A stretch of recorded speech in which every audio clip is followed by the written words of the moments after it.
welcome to episode 69 of Let's Talk Bitcoin, the twice-weekly show about the ideas, people, and projects building the digital economy and the future of money. Visit us at letstalkbitcoin.com for our daily guest blog, all our past episodes, and of course, tipping addresses.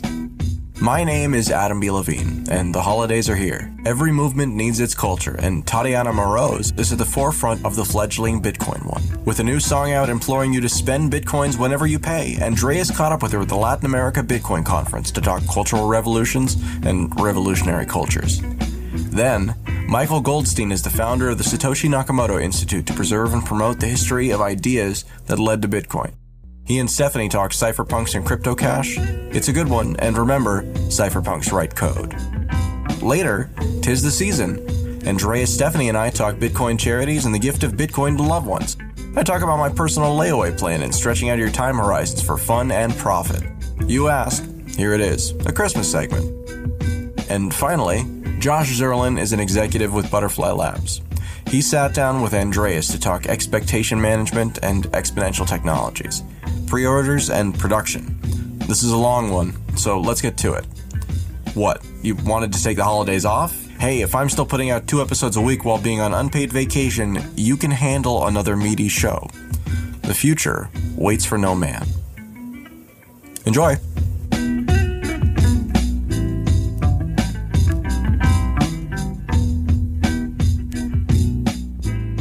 Hi, this is Andreas Antonopoulos from Let's Talk Bitcoin. I'm here in Latin America, in Buenos Aires, Argentina, at the Latin America Bitcoin Conference. Very excited to be here. I'm here with Tatiana Morose, an artist, songwriter, and she is producing a song on Bitcoin that she will be presenting for the first time here at the conference. Tatiana, welcome to the show. Thank you for having me. I'm very excited to be here. So tell me a bit about your background. You're an artist, you're a songwriter. Mm-hmm. Tell me about your background in that space. Okay, well, I'm a singer-songwriter. I've been singing since I was a very, very little girl. I always knew what I wanted to do. And there was always an element in my upbringing where I wanted to save the world and make things better. I was very interested in the way that the world was organized. And of course, I was very inspired by a lot of the musicians from the 60s and 70s and the change that they brought about in the world. And then a couple of years ago, I got involved with the Ron Paul movement and libertarianism, and later, subsequently, a little bit of anarchy. And I was doing a lot of music that had anti-war themes, and just to invigorate the people and encourage them to use the internet in order to communicate with one another. And I found out about Bitcoin a couple of years ago, but it didn't really click with me until very recently. So while I've been traveling around South America, I've been speaking with a lot of different people about Bitcoin and really realizing the true power that Bitcoin has to revolutionize the world in a completely different way that seems arguably a little easier than holding up picket signs and arguing with the government. So I think it's a peaceful exit strategy from the current system, and that's why I was inspired to write the song. You've also been involved in some of the related movements like the Free State movement and participated in many of those conferences. I'm guessing you were at PorcFest recently, and our co-host Stephanie Murphy is also involved in that movement. How do you find the overlap between the community, the libertarian community, and the Bitcoin community? Well, I mean, the libertarian community is my family. They welcomed me with open arms. I've gotten to perform all over the country, and every time I see everyone, it's like coming to a family reunion.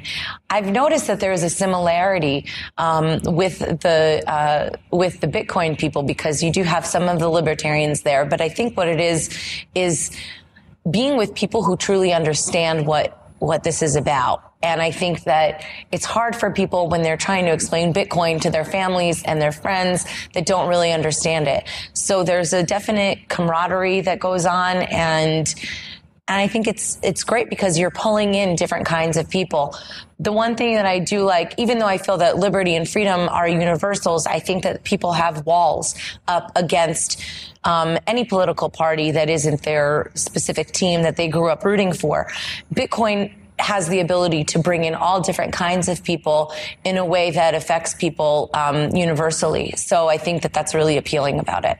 Yes, very much so. And it's not only a better and easier way, it's a much more effective way to achieve some of the shared goals of all of these different movements. Right. Well, that was, I have a line in this song that hopefully will stay in, otherwise referencing it will make no sense. But I said, Nakamoto came along with more than a song and gave the labor back to man. And for me, as a songwriter, that was a very humbling, and I'm happy to be humbled by this magnitude of this invention and of this concept. I can write songs all day long. People can do news reports and try and wake up the masses, but something like this doesn't even require that. It's a completely different, separate way of looking at things, and it has a peaceful exit strategy, which I think is really important. One of the sayings in Bitcoin is that Bitcoin is like a newly discovered country or a newly discovered continent, and we need everything. Yes. And to technologists, that means tremendous opportunity to build new products and services and to reinvent some of the financial industry. But I take that sentence even more broadly. We are a community on this new undiscovered country. And so when we say we need everything, that also means art and culture and music and comedy. And so I'm very excited to hear now artists getting involved in this space. Can you tell me a bit about how you try to use your music to bring that cultural aspect to Bitcoin and bring that community together? Well, I think when I first started doing a Bitcoin song, I didn't really understand the weight of what I was embarking on. So as I developed the song and as I shared it, I had this one friend that I shared it with, and he, really schooled me on the weight of everything. And I think that it is not just a jingle anymore. It's a song because this is, in a way, the story of man and our evolution. So I think it's very inspiring. I think that artists are missing the boat when they're only singing about love songs. Not that love isn't important. I have a ton of sad love songs, but I think that this is an exciting new thing that is very specific to our time, and it's a new age for people. And I think that it should be inspiring people, and it certainly inspired me. So I'd like to go around and interact with different artists and encourage them to take Bitcoin as payment and to participate in this, because they need they need to be able to break out of the paradigm as well. And I think it appeals to that type of a mind. A creative person is going to like Bitcoin. They just need to be told about it in a way that they can actually understand, which I think that you guys are doing a really great job with. Thank you. So you're going to be performing your song at the close of the Latin America Bitcoin conference, but I was fortunate enough to hear a preview. And certainly what struck me from listening to your song was how well you have captured the real spirit of the community and the principles and ideology and the real hopeful, optimistic spirit of the Bitcoin community in your lyrics. Well, yeah, I think it's great. I'm so happy to be here, and South America is fantastic. And I think that specifically South America, in a place like Argentina, where their currency is wildly fluctuating, they can appreciate something like Bitcoin here. And that's really exciting because you don't have to limit it to the United States. It's not a matter, I believe in your lecture, you talk about how it's not really a matter of it being, better than the US dollar. It's being better than the bottom 40 currencies or whatever it is. And that is something I hadn't considered before. And I think that that's really exciting in context of where we are right now. Well, certainly where the darkness is darkest, it's easiest to see the light. And Argentina is one of those places. And I'm absolutely sure you're going to rock the conference at the end of it, and we really appreciate it. So with that in mind, I would like to thank you for joining our show, Tatiana. And thank you for having me. Let's listen to your song. I didn't want to give any of my money to a nation based on war. I wanted to be free, nothing holding me back from where I want to go. I thought about it. What was the choice that I made? Was you take away the money, don't give up your money, use Bitcoin whenever you pay.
talking with Michael Goldstein. He has founded something that I think is pretty cool. It's called the Satoshi Nakamoto Institute. Hi, Michael. Welcome to Let's Talk Bitcoin. Hi, thank you for having me. So tell me about the Satoshi Nakamoto Institute. Yeah, so it was founded by me, my friends Pierre Rochard and Daniel Krauwitz last month, and the reason we founded it is we felt that in the Bitcoin community there was a large lacking of understanding of the history of ideas that Bitcoin came from, namely the cypherpunk and crypto-anarchist movement. So a lot of people know about Bitcoin, but they think it sort of just kind of sprung up out of nowhere. Satoshi just showed up and made it. But it's actually built on ideas that have extended back to the 60s, but especially ideas that came out in the 80s, like David Chaum, and later on Timothy May and the Cyphernomicon. What did they do? Oh, well, David Chaum proposed ways to create anonymous remailers for anonymous messaging online, as well as untraceable digital cash. So really started that. And Tim May's Cyphernomicon took this idea of public key cryptography and tried to think about, what are all the social implications of it? And he imagined all sorts of decentralized communities that are based on sort of reputation and as opposed to, the force of government. So there's a lot of ideas there that maybe people aren't so aware of, is that right? Yeah, so for instance, I believe it was 1998, cryptographer Wei Dai came out with a proposal on the cypherpunk mailing list called B-Money, and it happens to be pretty much Bitcoin. It describes a protocol that is very similar to what we now know of as Bitcoin, but this was a full decade earlier. Wow, maybe the world wasn't ready for it yet at that time. No, maybe not, or maybe not ready to actually implement it, or people actually have to get up and code these great ideas that people come up with. Yeah, I mean, I know there were a lot of ideas that were maybe almost precursors to Bitcoin, like hash cash and e-gold, gold money, that kind of thing. Have you talked about those too? Yes, so actually, so we have a preview site up and we have a bunch of primary sources up, and actually Adam Beck's hash cash paper is on there, and that was originally developed as a way to prevent email spam, because you would have to generate a proof of work to show that you're not a spammer, because then it would make it too costly to be sending out all these fake emails and stuff. But then Satoshi used that in Bitcoin mining, proof of work to do mining, to make sure that there weren't, so you could generate consensus on blocks. Wow, okay, so it sounds like the sort of ancestors of the Bitcoin movement, it sounds like they were really ideologically driven in terms of wanting a freer world. Would you say that was accurate? Very much so. In fact, the very first paragraph of the B-Money proposal says nothing about money, but instead talks about his praise for Timothy May's visions of crypto-anarchy, and then proceeds to say that having a decentralized digital currency is an integral component of people being able to create these voluntary communities in the digital space. And then goes on to talk about the money. I see. So the ideas are really foundational to it. And so if somebody has never heard the term crypto anarchy before and they're listening to this podcast and they're like, what is that? How would you define crypto anarchy? What's that? So I see crypto anarchy as not so much a philosophy in and of itself, but a strategy for creating a freer world. So it's very much libertarian. Timothy May described it as a form of anarcho-capitalism. But what it's recognizing is using the power of cryptography, you can create protocols that are simply unbreakable by brute force. So for instance, the government could keep people from being able to physically talk to one another. However, if they're able to set up cryptographic protocols where they can send secret messages that only they and the people they wish to interact with can understand, no amount of computing power can break this. And so basically you're protecting this freedom of association with mathematics, and you simply cannot point a gun at a math equation and tell it to solve itself. Yeah, I've heard that line before. Do you know where that comes from? I personally got it from Trace Mayer, but it's a common saying, I think. Yeah, it reminds me of that joke where there's a farmer and the government bureaucrat comes onto the farm to inspect the farm. And the farmer says, okay, you can inspect the farm, but just don't go in the pen with the bull. And he says, well, I will have you know I'm from the federal government and I'll go wherever I want. And the farmer says, okay. And he shows him his badge and he says, look, I've got my badge. And the farmer says, all right, go ahead. And then he goes in the pen with the bull, and a few minutes later, the bull's chasing him out of the farm, and the farmer says, show him your badge. And it's right. You can't point a gun at a math equation and make it solve itself. There's absolutely nothing that anybody could do. Yeah, exactly. And so, things like PGP, where, this also came from the same, broad cypherpunk movement, and that gave people the ability to, send messages that simply cannot be broken by government. And in fact, what is a cypherpunk? The cypherpunk, that was just Timothy May, Eric Hughes, and I believe John Gilmore formed a group in California in the early 90s, and they just got together and they'd talk about cryptography, and they'd play some cryptographic-based games and stuff. And it later became a mailing list, a very popular one, where people were sharing all these grand ideas, protocols, and also implementations of the protocols. And someone had called it the cypherpunks. Cipher coming from a cryptographic cipher. Uh-huh. And does it have kind of punk rock, like do-it-yourself kind of roots of that kind too? One of the maxims of the cypherpunks was cypherpunks write code. That's saying you can sit around and talk about these things, but ultimately someone has to get down, and the person who will truly make change in the society is the one who sits down and codes something that gives people this new cryptographic power. So as Bitcoin adoption grows, there are going to be more people who are interested in Bitcoin but aren't necessarily aware of all the history that goes behind it or the philosophy that goes behind it. So is that what you're trying to do with the Nakamoto Institute, is educate people more about the foundational kinds of ideas? And how are you doing that? Yes, that's a very large component of it. As well, these people... a lot of these ideas are very new to them. Bitcoin and crypto anarchy, I learned about them about the same time, and so they very much go hand in hand. And I think understanding the roots of Bitcoin allows you to understand where Bitcoin came from and why it was created. And furthermore, this lends you the ability to understand the principles of Bitcoin, and that is, it's strictly a more kind of anarchistic style of doing something. And I know that might scare some people, but hopefully if they read more, they'll learn how beautiful of a proposition that actually is. So what do you think about all the trends recently where people are kind of saying, oh, well, how can we please the regulators? How can we pay taxes on our Bitcoins?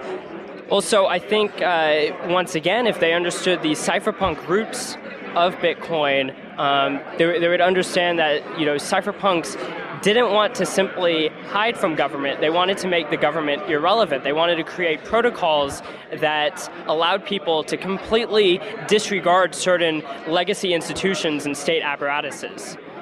Okay, so what does the Nakamoto Institute do in order to foster that goal of education? So, like I said, currently we have a preview site, and we're going to be working on a full-blown site. And mostly, for now, it's going to be primary resources. So you can find all of these great works in one location, hopefully with some commentary to help you along the way. Some of the cryptographic stuff can be a little more difficult to understand. We're hoping to have one of our top priorities is to have a part of the site dedicated to Satoshi Nakamoto, to have the complete Satoshi, where people can find his original mailing list posts where he introduced Bitcoin to the world, all of his Bitcoin talk posts, his white paper, and any sort of other writings we might be able to find. And once again, hopefully find ways to kind of annotate it and guide people through all the ideas so they can better understand it. So this has nothing to do with attempting to identify Satoshi, right? No, I mean, it's a fun question to ask, and I have my thoughts on who it could possibly be, but this is more just a broad celebration of the history of these crypto anarchist ideas and the cypherpunk movement and Bitcoin as well. And if we happen to come across who Satoshi is, that might be fun to know. But that's not what we're seeking. Are you operating sort of as a nonprofit educational organization? And how are you funding this project? So currently we're just kind of paying out our own pockets right now. We have a QR code on our website if anyone wants to donate Bitcoins only, please. And what's your website? NakamotoInstitute.org. But we are a pending 501c3 organization. So your Bitcoin donations will be tax deductible, hopefully, in the future. Gotcha. Wow, that'll be interesting sending that application to the IRS. Oh, yeah, I'm sure they will enjoy reading that. Great. Okay, Michael, thanks so much for talking with me today. So NakamotoInstitute.org, is that right? That is correct. Yes. Okay. Thank you so much. Thank you. Purse.io is a gift exchange that helps you shop on Amazon with Bitcoins and at a 6% discount. How does it work? You create an Amazon wish list, share it with Purse.io, and deposit Bitcoin equivalent to the cost of your item.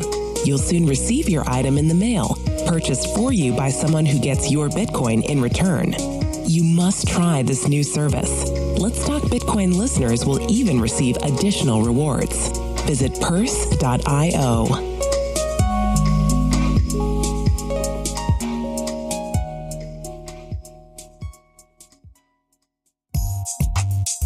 When you shop with Bitcoin on Gift, you can get gift cards from over 200 retailers. Think of the possibilities.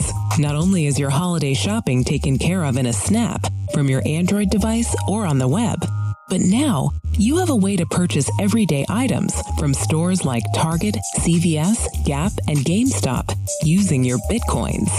That's not even the best part. When you shop with Bitcoin on Gift, you get 3% back. Ready to shop? Visit GYFT.com today. 'Tis the season for Christmas shopping, all kinds of holiday shopping, and all that. I don't really get into it myself. I'm kind of a bah humbug, but it's also the season that a lot of people start to think about charitable giving. Actually, recently there was a natural disaster, in the Philippines, and it got a lot of attention. The little Bitcoin charity that I'm involved with, Free Aid, actually did a project to help out with disaster relief in the Philippines.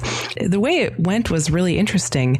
It started really organically. My partner, Teresa at Free Aid, put up a blog post and she said, look, my friend from college lives in the Philippines and I'm able to basically send Bitcoins to him and then he can sell them for local currency. And with one Bitcoin, we can get all these pounds of rice and all these supplies and medical items to help people with the disaster relief. People started sharing it on social media. It kind of got around on Twitter. And then she wrote a blog post about it and ended up on Reddit. And it turned out that Free Aid raised quite a bit of coin in order to send to Teresa's contact in the Philippines. And we met some other people. And all in all, it's still kind of going. Got some pictures and information posted on our blog at fr33aid.com. But all in all, I think it was over 7 Bitcoins that were raised and then sent to the Philippines for relief. So that was really cool to me because it shows it's really difficult. If you're trying to send dollars to other kinds of legacy money to the Philippines or to anywhere in the world, you can encounter some barriers. But with Bitcoin, it made it just so easy to do this charitable and relief work. So I was really excited about that. If you want to read about it, you can go to fr33aid.com. And actually, Andreas, I heard that you did an educational project yourself on Twitter. So if Twitter has melted down, I'm the culprit. Basically, what I did was on the occasion of reaching 2,000 followers, I suggested that I would donate Bitcoin to new users. It's something I've done before. I did it at 500 followers. I did it at 1,000 followers. And each time I gave a small amount of Bitcoin with the following idea that I can spend hours explaining Bitcoin to you, or you can just try it. And if you try it, you're going to understand it far better than any explanation I can offer. And so I wanted to get more people to try it. I went a bit bigger this time. Last time I gave out to 20 people, the first 20 to reply to one of my tweets. This time I've left it open-ended. I also solicited others to join me and match my donations. So far, we've raised 3 Bitcoin, which is going to fund probably some 2,000 to 3,000 of a millibit or so to thousands of people who have replied. I started trying to collect addresses manually, quickly discovered that Twitter was about to blow up on me, and now I've written some scripts to pull out the Bitcoin addresses and generate the transactions. Somewhere in there, Max Kaiser retweeted it. That turned on the fire hose. I think it's a great way to get new people to adopt Bitcoin, and it's so much easier to understand Bitcoin if you can use it. All of us can donate $1 or so to someone who is new to Bitcoin, and it's the best way to introduce new people. So try it out. I've been absolutely overwhelmed with requests since I did it, and I think we're going to hit more than 2,000 new adoptions. Yeah, I think that that's a great initiative you've got going on there, Andreas. And I really think that it's important at times like this where the price is spiking up to make outreach efforts like that, and because people are interested right now, and they're not interested. It'd be great if they were interested because they understand the revolutionary world changing nature of this. They can make, life better for everybody on the planet, but probably they're interested because of the price. But because they're interested in the price, they're interested. So there's that opportunity there where you can flip the switch, right? And you can say the couple of things to them, or you can help them to see it in the right way, and then they can click and become people who understand about Bitcoin, as opposed to people who are just excited about Bitcoin. In addition to the 2 initiatives that you guys talked about, I have a small list of Bitcoin accepting charities that I thought we could share on the air in case anybody is looking for alternatives. So I know Sean's Outpost has gotten a lot of support, but there actually are other ones out there too. Yeah, no, the list is growing. I mean, this isn't, it's not US dollar lists quite yet, but, we've got like 20 names on this list. So the first one is the BitGive Foundation, which is at bitgivefoundation.org. Bitcoin 100 at bitcoin100.org, Bitcoin Not Bombs at bitcoinnotbombs.com. The EFF is accepting it at supporters.eff.org. Foundation for Economic Education, which I believe just received a donation of 1,000 Bitcoins from Roger Ver the other day. Yes. It's really nice to see this getting out there, because they just recently in the last couple of months started accepting Bitcoin. And I know they had a big influence on my economic education too. So that's at fee.org. The Khan Academy at www.khanacademy.org. The Lifeboat Foundation at lifeboat.com. Peace Geeks at peacegeeks.org. Sean's Outpost at seansoutpost.com. Shire Sharing. Do you know what they do? Yeah, Shire Sharing delivers Thanksgiving baskets to needy families in New Hampshire right now, but they may expand later. And they also give like backpacks with personal care items to homeless people. Shiresharing.org. Songs of Love at songsoflove.org. Virtual Doctors at virtualdoctors.org. And then there's a couple of organizations, including Free Aid, that are actively supporting for the typhoon in the Philippines. So there's Free Aid, and you guys are fr33aid.org. BitMe is also collecting at bitme.com. Cause Central is collecting at Cause Central. That's cause-central.com. And finally, the Typhoon Haiyan Fund, I hope I'm pronouncing that right, is at Typhoon Haiyan, HAIYAN, relieffund.org.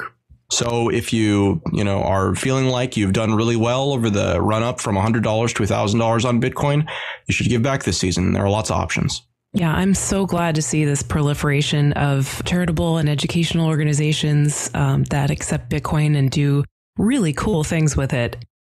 It's just really exciting for me to see. I remember the survey that came out from Zero Hedge back in, it was at least a year ago now at this point. It said actually the most common use of Bitcoins was as gifts, tips, and charitable donations. And maybe that will actually continue. I hope so. If you are not ready to give to a charity, stuff those stockings this Christmas. Get all your family a little amount of Bitcoin, millibit each, 10 millibits each. Put a paper wallet with Bitcoin in their stocking and tell them to hold on to it for a year, see what happens. Everyone I've heard who's done that in the past has great stories to share, as they've ended up with nieces and nephews with lots and lots of money. So speaking of which, by the way, Adam, I just want to say thanks for reading out that list of Bitcoin charitable organizations, because I have actually had a lot of people ask me for exactly such a list. So I think that will be really useful to people. Yeah. Speaking of Christmas stocking stuffers and stuff like that, It's really interesting to think about the possibilities of basically shopping for gifts and doing holiday shopping with Bitcoin, which is essentially behaving like a deflationary kind of currency. I've heard a lot of stories of sort of buyer's remorse, people who regret spending Bitcoins when they were at a certain value, now that they've gone up to $1,000 per Bitcoin. There are also stories of people who are really happy that sort of hung on to their Bitcoins, or that they replaced Bitcoins, or that maybe they bought Bitcoins a year ago. And it just adds this really interesting dynamic to holiday shopping, because at least for me, growing up in the US, what I've constantly seen throughout my whole life is people taking on a lot of consumer debt, basically credit card debt, during the holiday season to buy gifts that they can't really afford, to impress people that they don't really know or care about that much, or to make it seem like they are wealthier than they are. And then they spend months and months paying it off, and they pay interest, and they end up paying more for those gifts than they could have if they had paid for them in cash up front. But with Bitcoin, it's a whole different dynamic. You could actually end up, quote, paying more or feeling like you overpaid for a gift if, for instance, you spend some Bitcoin today and replace it, and then a year later, Bitcoins are worth $100,000 each. And I've heard the buyer's remorse stories, the people who bought a t-shirt for 2 Bitcoins a year ago or something like that. You're also seeing the fire sales of vendors who are offering stuff at deep, deep discounts just so they can get their hands on some Bitcoin. I've seen t-shirts for $5 in Bitcoin. They're doing that not because they're being charitable or whatever, but because they believe that Bitcoin is going to go up if they hang on to it. It introduces some really interesting dynamics. What do you guys think? What's your experience been? Have you done any holiday shopping with Bitcoin? What I did this year was I had a number of Bitcoin set aside, which was like 3 or 4 actually, that I set aside in October, and was like, okay, that's what I'm going to spend on Christmas presents and on various things through the holiday season. And so I'm actually still planning on spending that amount. It just is worth more than it was at the point that I was originally, kind of allocating it. So I think that it's kind of about making decisions and then just figuring out, with Bitcoin and any of these deflationary currencies, the thing that you don't want to do is have a really short time frame, right? So for next year, what I'm planning on doing actually is doing this early, right? So next year, I'll figure out how many Bitcoins I want to allocate to gifts, except I'm going to do it in January. And then I'm going to buy that many coins in January, and then I'm just going to let it sit there and wait. And in 11 months, I'll see what it's worth. And at that point, I'll use it for gifts or use some of it for gifts. And I really like these things where you can artificially give yourself a long timeline, because you don't need to have a short time frame on everything if you can look further ahead. Yeah, but making like last minute purchases with Bitcoin seems like it's just dangerous. I don't know. I mean, like, I really like spending Bitcoin, and it's very spendable, so I don't have the problem of not spending it. But at the same time, the incentives are very contrary. I think it's a tough decision. That's interesting that you mentioned having sort of a holiday present fund, or I've had something similar too. I would like to turn some percentage of my Bitcoin into gold. So I actually have a gold fund that I had started a little while ago. And I said, okay, well, when it hits this price, I'm going to buy some gold with Bitcoin. There's really interesting things you can do with sort of setting aside little savings jars and savings accounts with Bitcoin. And it's super easy to do that because you don't have to like create a new bank account or anything. You can just earmark a little wallet for your Christmas fund or whatever. That's exactly right. And it's all the advantages of what banks used to deliver to you with an actual return on savings, except you don't need the bank. It takes a fraction of the time. And I mean, that's the default. If you're holding Bitcoin, it is default deflationary as opposed to needing to put it into a bank account. So yeah, no, it's very cool. There's one other aspect to it, which is that when you do your purchases in Bitcoin, you're essentially moving that money through a very specific part of the economy. Those who have the foresight and vision to already accept Bitcoin and are willing to take that risk for a new technology, perhaps are also ideologically kind of in favor of the kind of decentralization that Bitcoin causes. And that at the same time means that you're taking money away from Walmart and Macy's and all of these giant corporations that pay their employees little to nothing with no medical care or anything like that. So, it's also an ideological spend. It allows you to divert money into an economy that you support from an economy that you don't. Not every Bitcoin accepting merchant has great healthcare for their employees or anything like that. And I think there are people who would definitely shop at Walmart if they started accepting Bitcoin tomorrow. But I do agree that it is sort of an ideological decision. And in a sense, you're sending a signal with your wallet by how you spend your money and who you support. I like Adam's approach, which is fixed Bitcoin spending, variable gift purchase. So it's like a month ago, I had put aside a Bitcoin and I was going to buy a 20-inch TV. And now I'm still buying a flat screen TV, but it's going to be a 20-foot one. That's hilarious. That's exactly what I did too. I have a 29-inch monitor showing up today. That's that. And actually, I wanted to mention that. So Black Friday was really an interesting experience because on the one hand, it was really successful for Bitcoin. But I don't know if you guys actually went and shopped at any of the Black Friday deals. They weren't very good. That was the funny part about it, is that like you could go to Amazon and look at the dollar prices of anything and look at the dollar prices on Bitcoin Store or bitshop.us or any of the other, we want to be Amazon except with Bitcoin attempts that are out there. And their discounts were pretty pathetic because, again, it doesn't scale very well. So I think that right now, the fact that so much of these Bitcoins are being spent within the Bitcoin economy really speaks to that ideological nature of it, because otherwise there are lots of incentives to spend it other places, to sell your Bitcoin and to do it other ways. And in some cases, I've actually done that. But, still, I think that the majority of my purchases are going to wind up routing directly through Bitcoin this time, just because, again, I think it's more about rewarding people who are accepting it, even if they don't, keep it as Bitcoin, even if they just convert it through BitPay instantly and they don't even care about it. I don't care about that. What I care about is that they bothered to set it up. They are willing to accept it. And so I want to reward that. Right. I do too, but I have to admit a stronger driver for me to part with my Bitcoin. Like we said, I usually replace it afterwards by buying the dollar equivalent of more Bitcoin so my total Bitcoin holdings don't go down.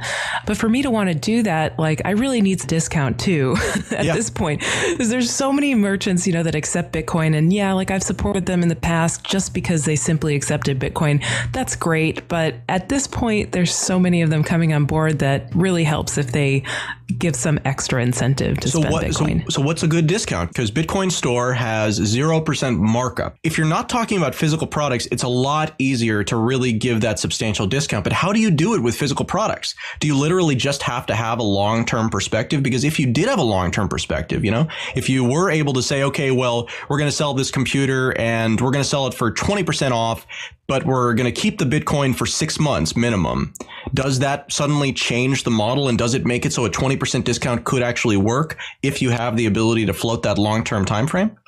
Oh, it's risky. And so not many people are going to be willing to do that unless they're really, really sold on the idea of Bitcoin. But I think it could work if you had some cash up front and you were willing to sort of purchase the electronics or whatever items up front and then slowly sell them off for Bitcoin, because you do need some liquidity, right? You need some cash flow if you're going to restock your inventory. I think that's something for the people who run these businesses. No, that's a great point. To figure out. That's a great point. And actually, you've given me the answer and you didn't even know it. The answer is to not only sell for Bitcoin. The answer is to sell for both and to have the dollar cover your cost and the Bitcoin be pure profit. And you want to incentivize people over time to move to Bitcoin because ultimately you're going to make more profit. And that's like the thing, Stephanie, people who are missing out on taking and keeping Bitcoin by selling them immediately to BitPay, well, they're missing out. I mean, they're accepting it and they're gaining that instantaneous advantage, but they're not gaining any of the long-term advantage. And really, I think that's where the value is.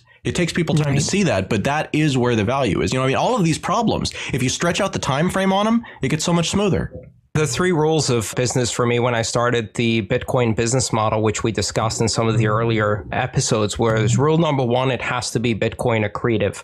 Rule number 2, it has to be US dollar spending at a lower rate than it is Bitcoin accretive. And rule number 3, it has to generate enough cash flow in US dollars and grow exponentially. So the first 2 rules work, which is basically what you just said, Adam. You need the US dollar revenue in order to cover your fixed costs that are not otherwise covered. But there's one thing you guys miss, which is that laptop that you're trying to sell is also rotting away on your shelf because that model is becoming obsolete faster than ever. So not only do you have to take the long view on Bitcoin, but you also have to take the short view on inventory because you need to move that before it becomes obsolete. So swapping something that is losing value fast for something that holds its value for a longer time is actually a very smart business decision. So I guess back to the question of what is a good discount. I mean, it would probably depend on the industry, but I think as high a discount as someone could bear. I mean, personally, when I do voiceover services, when I'm thinking about pricing for those, I always give like at least a 20% discount for Bitcoin. And I think that's pretty attractive. If somebody offers between 20 and 30% discount on their services or goods for buying in Bitcoin, I think I would usually do that. That's the other way to look at it, which is that the discount that you offer is the price point where the buyer's hoarding instinct reaches equilibrium with the seller's hoarding or anti-hoarding instinct. And quite honestly, what you need to do is lower your discount as much as you're comfortable until you start seeing sales start to peak. And then you know you've hit that magic point where you're overcoming resistance of hoarding by your own discounting. It is very much a supply-demand market, and the discount rate is very much the price equilibrium point. Spoken like a true Bitcoin-apreneur.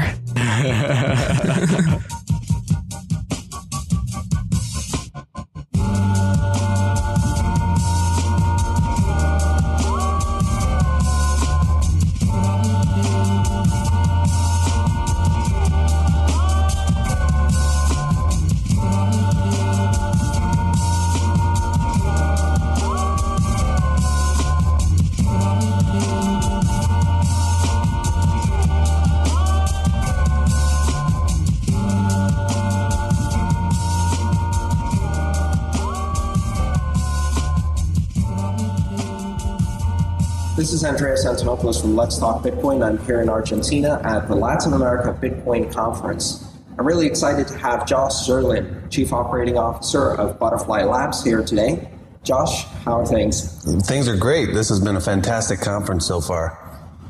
So Butterfly Labs is one of the first companies that brought ASIC mining to the masses with a series of products that enabled people to almost plug and play mining equipment and have to set up their own rigs and really deliver that mining experience, right? Yes, that's been our focus, is to be able to bring mining to the people that wouldn't normally mine, or the new people that aren't exactly as technical savvy as the traditional Bitcoin miner.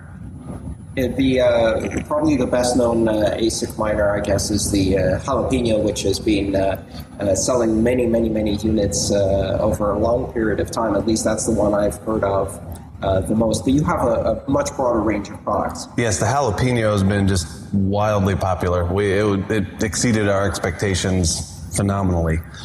We've shipped tens of thousands of those units alone. But we do have a wide range, from anything from the small scale, which we use for the Jalapeno for, to the industrial scale, which is our mini rig, which is upwards of 500 gigahash per second, in contrast to the Jalapeno, which is 5 gigahash per second.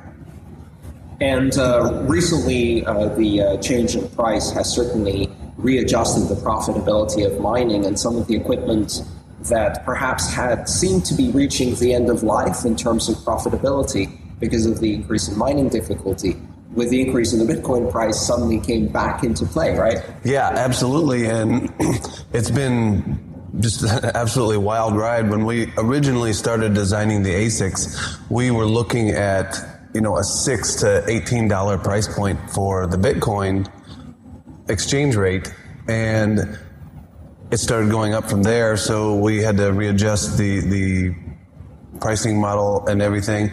And what we found was, at the $100 price point, when it was hovering there for a while, profitability of our units was up until about 900 million difficulty. And even today, we haven't even reached that at a $100 price point. At a $1,000 price point, that goes up 1,000-fold. So the difficulty could just skyrocket, and they would still be profitable. So we still have people buying the 65 nanometer stuff today, even in the face of 28 being imminent, and in the future, lower process node as well. One of the concepts I've been trying to explain to startups in the Bitcoin space is that nothing works on a linear scale. And if you become successful in Bitcoin, the most dangerous thing is you become successful so fast that you're overwhelmed by logarithmic demand. Yes, it's been a shock. We grew from 3 employees last year, a little about a year and a half ago, and we have over 100 employees now. And we scaled up from just a handful. After the FPGA products, we had about 14 employees. By the time we started shipping the ASIC products, we had over 50. And then by the time we really scaled up the ASICs and we've cleared the backlog, as I said, we're over 100. And trying to scale up a business that quickly in the matter of months from 14 people to 114 people is a logistics nightmare. And it's one of the things that contributed to our delays in getting orders out. And it's been a real struggle. So for some of the early buyers, certainly one of the difficulties in this model has been that since the original purchase was priced in Bitcoin, and the delays obviously were affecting the potential profitability of the rigs, it became a widening gap for some of the earlier buyers who were seeing their initial investment. Essentially, if they'd kept on to the Bitcoin, they would have increased in value, and they couldn't do that because they were waiting for rigs. So it became a bit of an adventure and a waiting game. I know you had a significant backlog of orders and were unable to deliver as quickly as you wanted. So how is that situation today? Where does the backlog stand, and how confident are you in terms of delivering rapidly? Well, let me address the first part of that. The delay in our shipping, which we're very sorry for.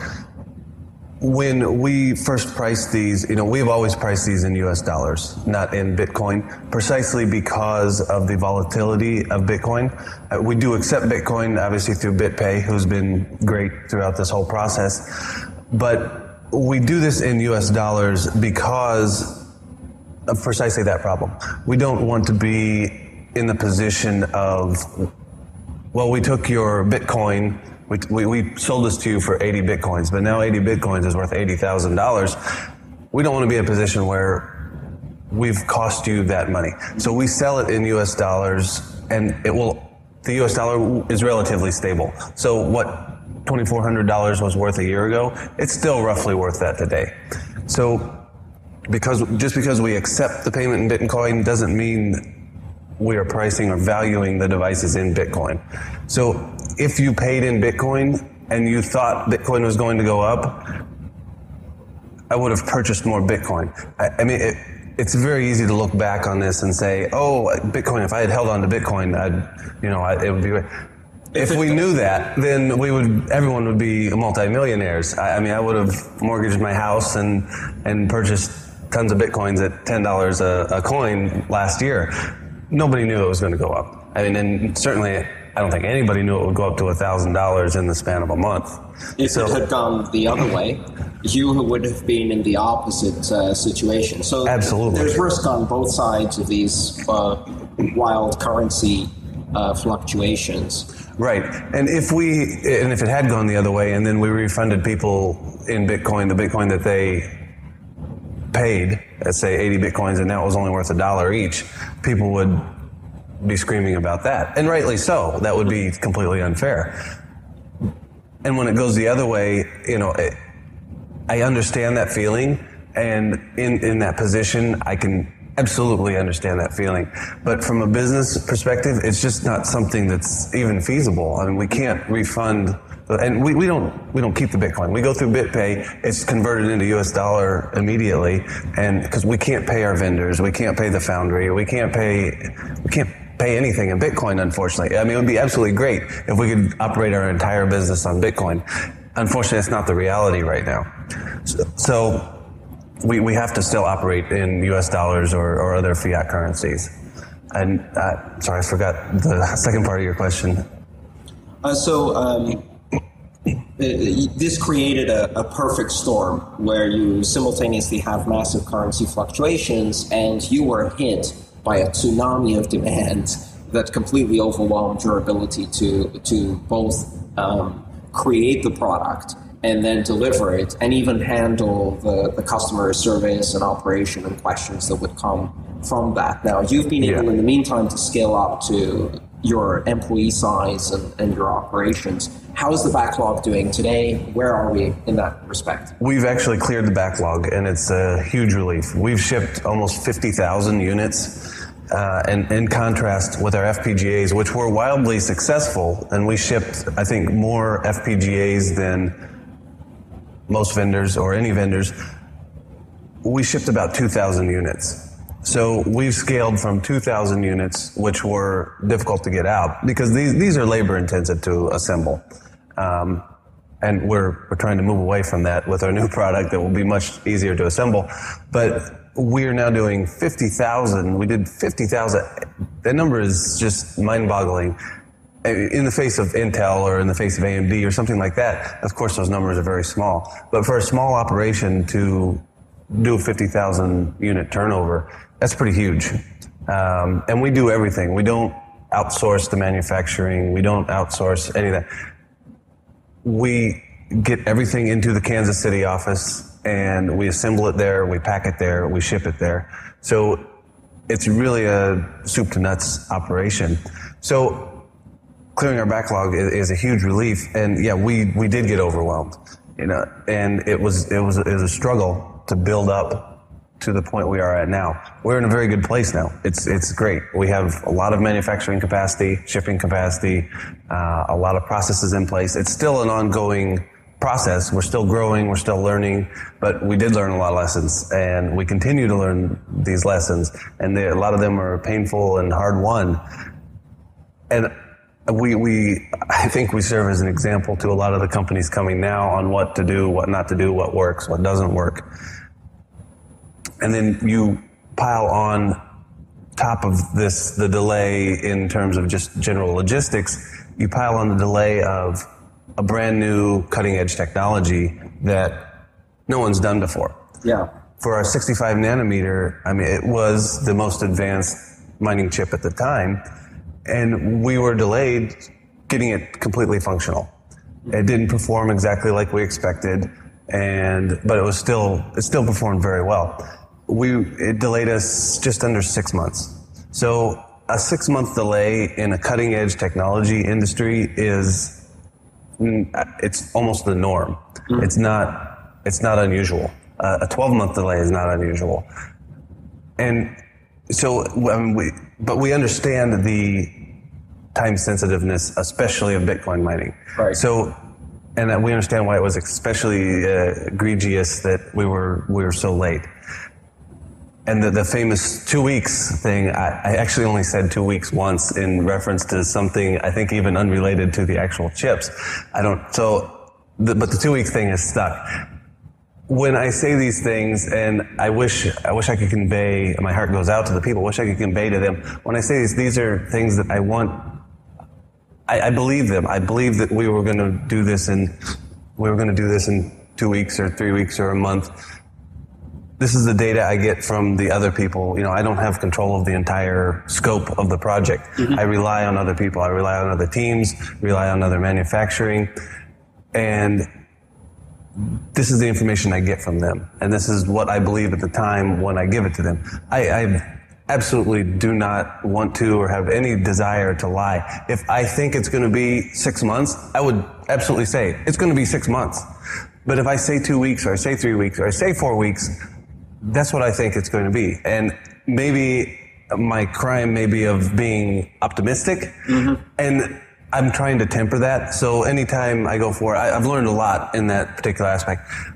I want to be optimistic. I want this to be not only a profitable venture for everyone involved, but a fun venture. If it's work and it's grueling work and you're just slogging through it, nobody wants to do that. Mm-hmm. So I want it to be fun for everybody. And so the optimism kind of shows through with that.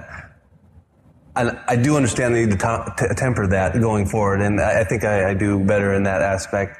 So we at Butterfly Labs, we want people to be excited about our products, but we want to provide realistic expectations. And trying to balance those two things is difficult because we're excited about it. Of course. We're like, this is totally cool. This is a brand new industry. This is absolutely fantastic. So it's a hard balance to strike. Rebuilding the plane while it's going 500 miles an hour at 37,000 feet is a difficult experience, I'm sure. But I have to say that it's important that you're still around. That we know where you operate from. You haven't disappeared into a third world country and had surgery to change your features and run away with the money. Right. You know, you've stuck through this and persisted and are now able to deliver the product that people are looking for. And certainly that puts to rest a lot of the conspiracy theories which were rife at the early stage and are natural part of such a fast-growing environment. So my question for you is, you've learned the lesson, but you're still living life on a logarithmic scale. You're still chief operations officer in a company that's going to operate on a logarithmic scale, whether you like it or not, at least if we're as successful as we'd like to be. Absolutely. So you ship 50,000 units this year. Are you ready for 500,000 units next year? If we had to ship 500,000 units today, no, we would still have to scale up dramatically.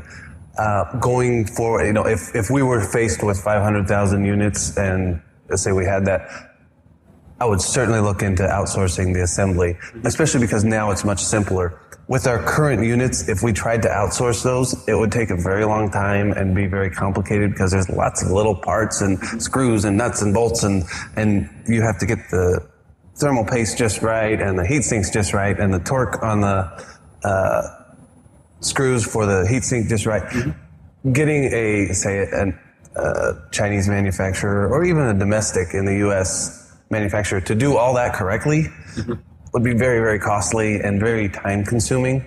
So going forward with our new products, it's much easier. So we could outsource that. And we actually did halfway through our production of the 65, we outsourced half of our jalapeno production to another company locally in Kansas City. Even that, with the jalapeno being the simplest device, took over a month to get them to where they were producing them properly. So, and that was on the simplest device. So it would have, if we had done that with our current product, it would have been impossible with the mini rigs. With the singles and the little singles, it probably would have extended our backlog another month or two at least. So we scaled up. So we're ready for, at this point we could do 1,500 to 2,000 units a day in our shop. So could we scale to 500,000? We could. There would still certainly be a backlog if we suddenly got 500,000 orders.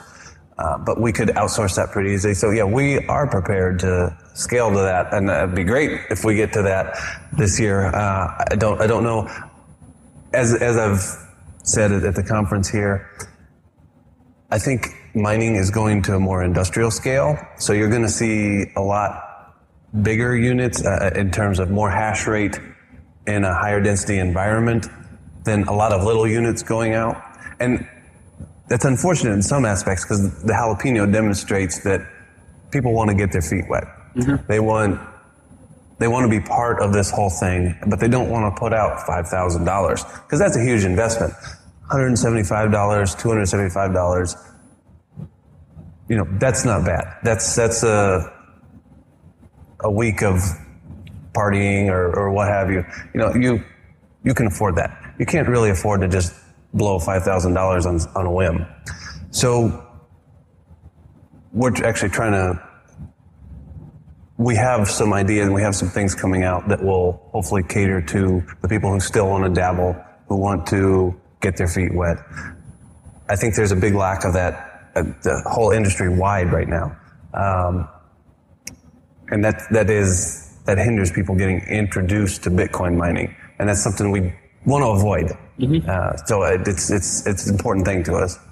Are you concerned about centralization of the mining function? Certainly that's something that's discussed a lot on the forums and in the general community, the idea that if mining becomes centralized or more centralized than it is today, that puts a bigger target and creates a richer target for someone to attack mining pools or something like that in order to cause problems with Bitcoin. Are you concerned at all about mining centralization, or do you think that the broad availability of small-scale mining rigs that average consumers can buy will counteract that trend? So there's actually several facets to that question. The first one is, let's say you are a small miner. Let's say you have a jalapeno. Typically speaking, you don't solo mine with a small miner. It's just not profitable. So the only people actually contributing to the security of the network are the people that are actually mining blocks. In today's industry, mining industry, that is primarily the pools. So you effectively have 7 or 8 pools, the top pools, that are creating most of the blocks on the blockchain. So you already have a centralized system. I mean, you do have miners everywhere. They can go wherever they want, different pools, what have you. But you effectively have a centralized system. As we go forward and get into industrial scale mining, and this is what I gave the talk on, I'll be speaking in Las Vegas about this as well, we're going to see it actually becoming less centralized. You're going to have the large companies maintaining their own mining farm, and they will be solo mining. They won't be connecting to a pool. Right. And then you'll have the mining companies, who will be large mining companies. They will also be solo mining. They're not going to be connecting to a pool either. So the small miners will still be connecting to a pool, but you're going to have these entities out here globally that have their own large mining farms that are mining, effectively solo mining. So you're going to be splitting up. You're going to be drawing off lots of hashing power from pools, or as more hashing power gets added, they just won't get added to the pools. So the pools will remain relatively static in terms of who they have connecting to it. So you're going to have more separate entities securing the network than you currently have now, which is a good thing. However, one of the bad things with that, with becoming further decentralized, was an example last year where we had the blockchain split. And if you recall that, the only thing that really saved the Bitcoin network was the fact that we were able to contact enough of the top pools and have them agree on which fork of the chain was the valid one. If the network was entirely decentralized or further than it is now, it would have been impossible to contact enough people. And that could have been the end of Bitcoin. So the centralization of mining, where it can be managed through emergency contacting, is actually a good thing for the health of Bitcoin. It's a bad thing in terms of the libertarian aspect and the freedom of it. But if we maintain that, I don't know that the health of Bitcoin would continue. I don't know that it would survive in the face of a catastrophic problem. So you kind of have to balance the two, and which is the lesser of the two evils. I totally understand the libertarian side. I totally agree with that side. I'm all about the freedom. I'm all about controlling your own destiny as far as that goes. But if it dies, then you have nothing to control anyway. So you have to find that balance. Purse.io is a gift exchange that lets you get Bitcoins at only a 6% premium and with a credit card. How does it work? You purchase items for other Purse.io members from their Amazon wish lists. In return, you get Bitcoins in the amount of the Amazon purchase. The more people participate, the more Bitcoins will be available, so tell your friends. Get exclusive access today at Purse.io. EasyDNS is the Swiss Army knife for your domain names, helping meet their customers' individual needs since 1998. EasyDNS has been an outspoken critic of SOPA and CISPA. EasyDNS was an early supporter of Bitcoin, and now they are proud to sponsor this show. Do business with a company that shares your values. Get a 13% discount when you pay with Bitcoin. Go to bitcoin.easydns.com and be sure to use discount code LTB.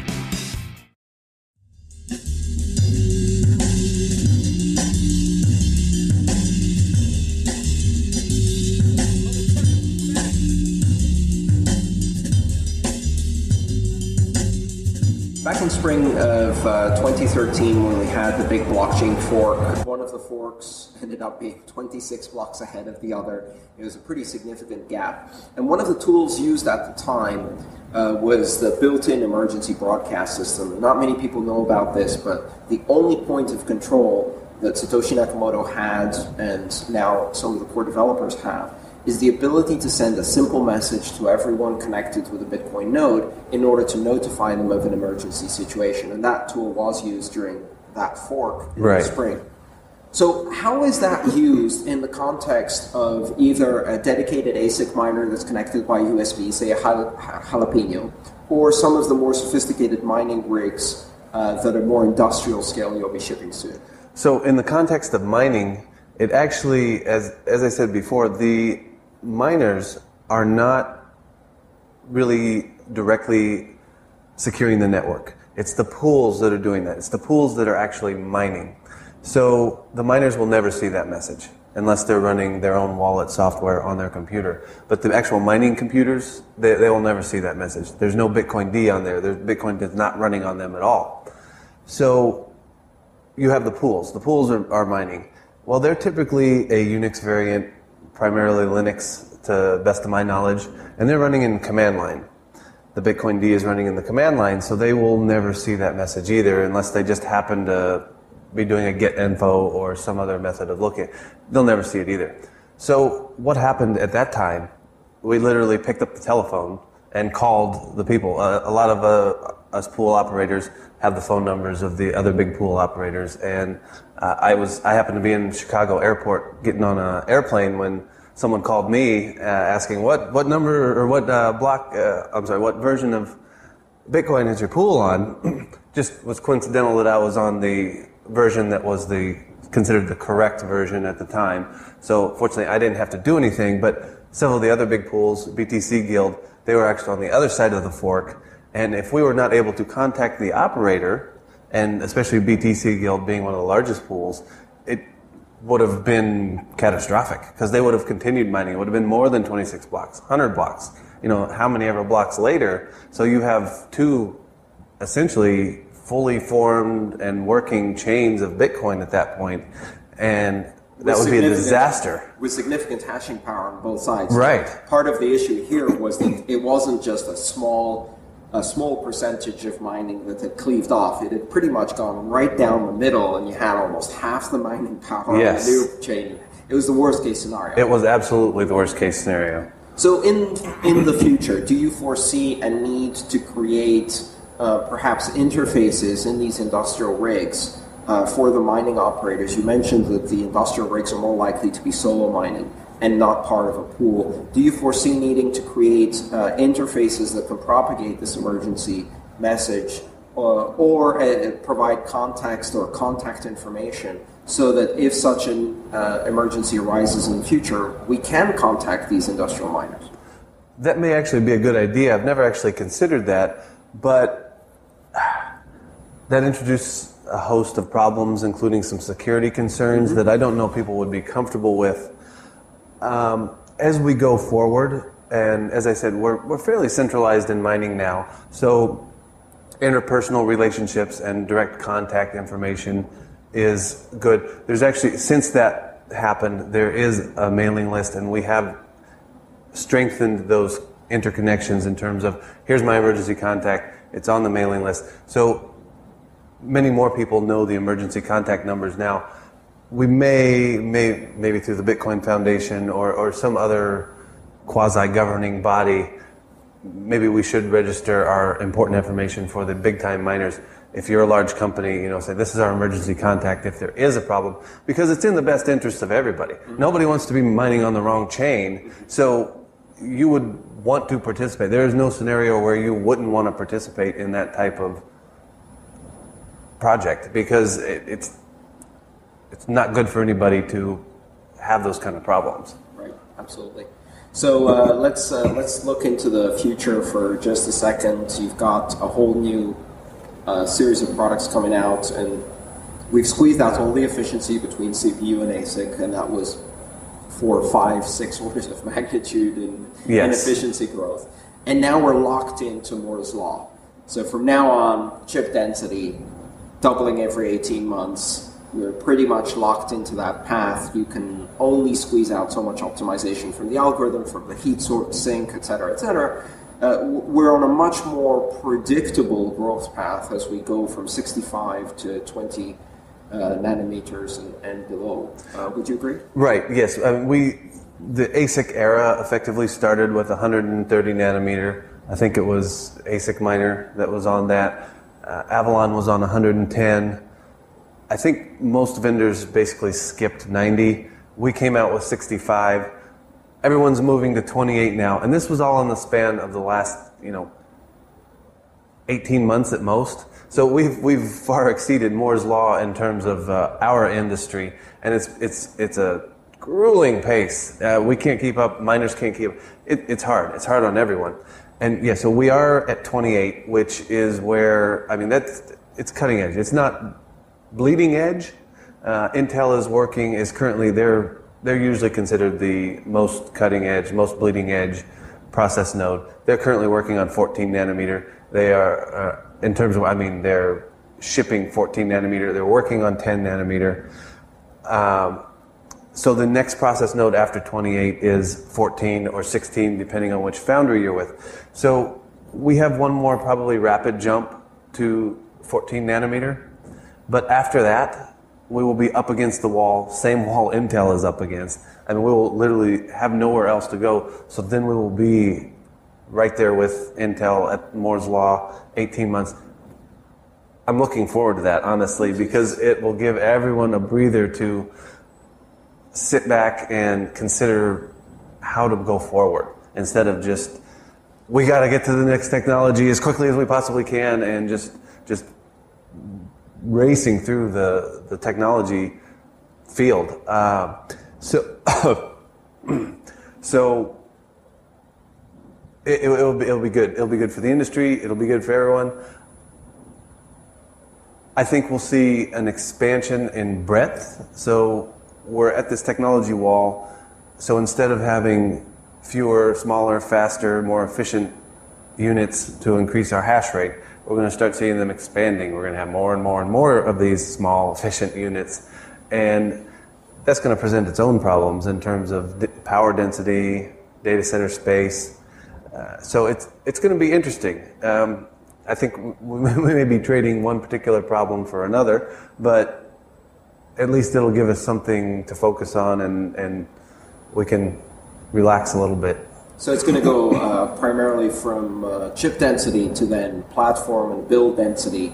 Are we looking forward to 19-inch rack mountable, highly dense airflow solutions that allow us to do this? We're going into that era. We're going into that era, and it's already a problem because most data centers are wired for, 6,000 kilowatts per rack, maybe 10 if you're in a good data center. If you have a high density data center, you get whopping 15, maybe 20 if you just got a super awesome data center and they're primed for IBM blades or something. Exactly.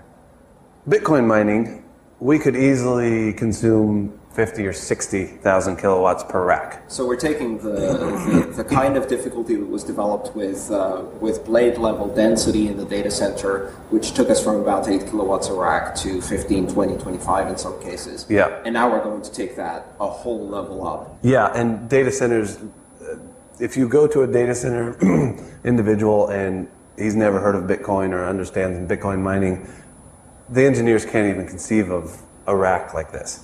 Because the cooling requirements for cooling 60,000 kilowatts. You can get the power in, but you can't get the heat out. It's going to require custom design. Yeah. There's nothing off the shelf that will be able to support that. And there's nothing that I can see in the near future that, other than Bitcoin mining, that's going to require that kind of crazy air evacuation and power density. So it's going to have to be custom designed for Bitcoin mining. That goes back into the industrial scale mining. You're going to need a data center built to do that, or built or converted to do Bitcoin mining. It's going to be very specific. So we've gone from CPUs on everybody's desktop to ASICs, which do only Bitcoin mining. Now we're turning our eyes to the data center, which did regular computers in a rack, a Dell server, to a data center designed for Bitcoin mining. And they are all going to be migrating, I think, ultimately to the places where they have the cheapest power. That we still have that to some extent, like Google and the larger providers. They look for cheaper power. They build out their data centers because they have the scale to require that, and it becomes cost efficient. With Bitcoin mining, even a very small player could consume the entire output of a hydroelectric dam. You have someone come in right now and purchase $4 million worth of equipment, and they can consume 4 megawatts of power. So you have a small hydroelectric dam, and you're consuming the entire output of that dam, just you. So it's going to be a real challenge for everyone involved, and it'll be very interesting. But also an exciting new industry with a lot of professional specialization. Certainly the data center space over the last 20 years has developed tremendously, and this just pushes it to a whole other level. I think it's not only exciting, but also this represents a level of investment and sunk cost that in itself makes Bitcoin valuable. Yes. So if there is a value behind Bitcoin, or if there is something backing Bitcoin, it's not just the capital investment in Bitcoin, it's also the capital investment in the mining silicon. And yes, even more specialized. And the infrastructure, and that's what at least I view as very important. We need a lot of vested interests in a lot of diverse fields. So if someone does come in and wants to wreck Bitcoin in some fashion, there will be outcry from various different fields and the different constituents and everything. And any politician or what have you would think twice about, well, do I really want to make all these people mad? They have millions of dollars invested in this. They can make my life miserable. So the quicker we can do that, the quicker we can get every industry involved into Bitcoin, better for Bitcoin all around.